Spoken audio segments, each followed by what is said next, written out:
Bakit bigyan mong problema ang Pilipino? Ano ang kasalanan ng Pilipino at gumagastos kayo, binibili milyon ng milyon, kayong mga congressman, putang ina, istapa yan. Swindling yan.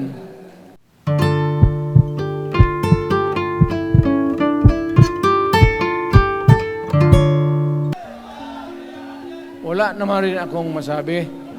Kasi hindi man ito eleksyon. Nakafocus lang ako sa People's Initiative and the way that they are handling the process of the People's Initiative. Ang nangyayari ngayon, hindi yan People's Initiative, kung hindi buying the people for their signatures. Pag-umpisa pa lang, bayaran na. At maniwala ka ng konstitusyon, lalabas yan maganda. Kung pira-pirahin lang tayo. Balang araw, wala na ako sa buhay. Maybe 10 years, 5 years from now. You might want to change some provision. Yung sabi nila, the usual excuse is economic provisions lang ang aming pakialaman. Putang ina, huwag kayong maniwala dyan sa mga yawa na yan. Puro kasing sinungaling ang mga ulol.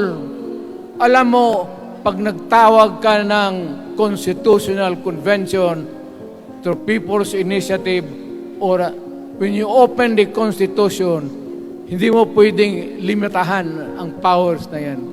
It's unlimited.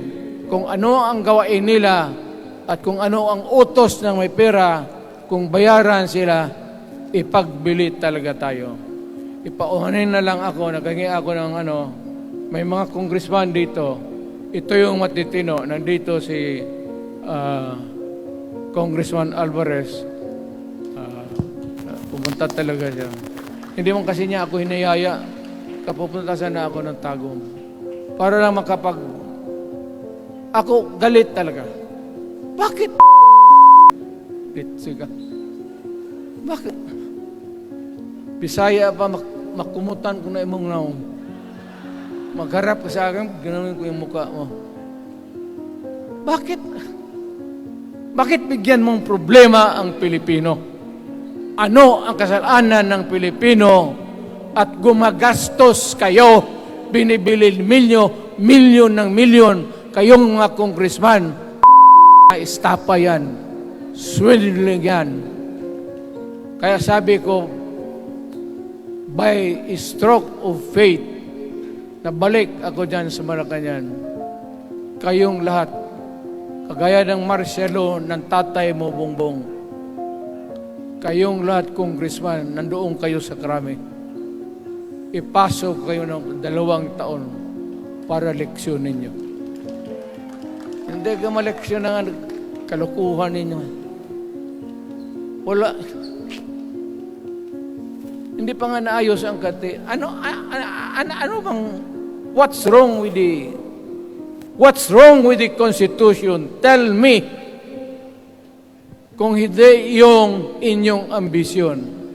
The real purpose itong constitutional changes sa People's Initiative is really to perpetuate those who are in power. Yan na lang ang ganyan ninyo. Marami akong sabihin, maybe kung patayin nila ako, putukin yung aeroplano, wala na tayong magawa. Ngayon, kung sino, alam mo na kung sino, yung sa Malacanang, yun ang aristuhin ninyo. Sila nag-umpisa ng kaguluhan ito. Ladies and gentlemen, I am very thankful na nandito kayo, mga Tagalog, Bisaya, at taga-Maynila. And I hope that we will continue to love our country. Magbigay sila na pera, tanggapin ninyo, pera ninyo yan. Hindi ba ninyo na sa isip ninyo? Bigyan kayo ng 1,100, tanggapin mo, pera ninyo yan.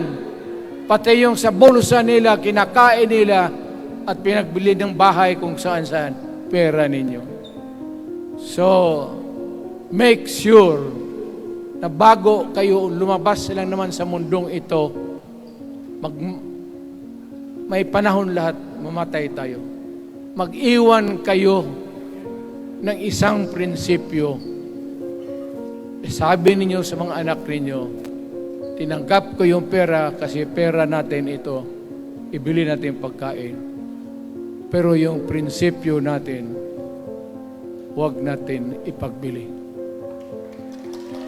Yan ang iiwan mo sa mundong ito para sa mga anak ninyo. At yan ang dadalhin mo sa langit. Pagka sinabi ni San Pedro, anong nagawa mo? May ginawa ako para sa bayan. Tapos magsabi si San Pedro, ano pa? Yung mga ibang bagay na ginawa mo, mga kasalanan, mga kabit, ganun. Sabihin mo kay San Pedro, nandito